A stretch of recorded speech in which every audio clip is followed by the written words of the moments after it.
100లో 25% మందికి షుగర్ వ్యాధి భారతదేశంలో ప్రస్తుతం వచ్చి ఉన్నది. పట్టణాల్లో ఇంకా ఎక్కువ పర్సంటేజ్ కనపడుతూ ఉంది.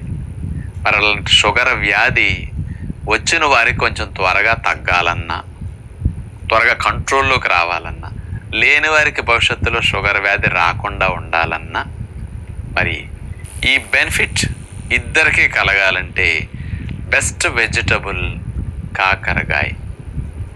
చాలామంది అంటారు చేదుగా ఉన్నవి తింటే షుగర్ తగ్గుతుందంట కదా అని.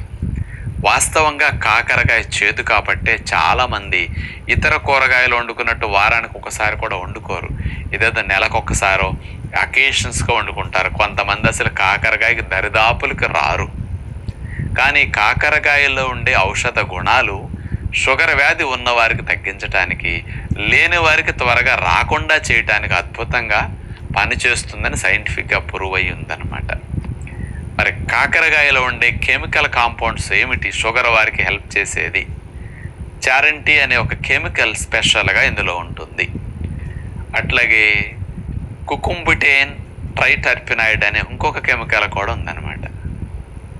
ఈ కుకుంబుటేన్ ట్రైటర్పినాయిడ్ కూడా మరి 2 రకాల బెనిఫిట్. చారెంటీ అనేది ఇవన్నీ ఇచ్చే స్పెషల్ బెనిఫిట్స్ ఏమిటంటే, కాకరకాయను వండుకు తిన్నప్పుడు, కాకరకాయను కాస్త జ్యూస్లో వేసుకున్నప్పుడు, కాకరకాయ పొడి వాడినప్పుడు, ఏ రూపాల్లో మీరు వాడిన బెనిఫిట్స్ ఏమొస్తాయి?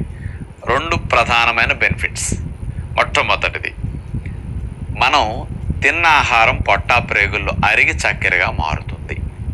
ఆ చక్కెర రక్తం లోపలికి వెళుతుంది. రక్తం లోపలికి వెళ్ళిన చక్కెర కణము లోపలికి వెళ్ళి ఫైర్ అవ్వాలి, మారాలి, హీట్గా, ఎనర్జీగా మారాలి. అలా మారితే మనకి షుగర్ వ్యాధి లేనట్లు. మరి రక్తం లోపలికి చక్కెర అందరికీ వెళుతున్నది, ఆరోగ్యవంతులకి చకచక కణం లోపలికి వెళుతున్నది. షుగర్ పేషెంట్స్కి రక్తంలోనే ఎక్కువ మిగిలిపోతున్నది, కణం లోపలికి తక్కువ వెళుతున్నది.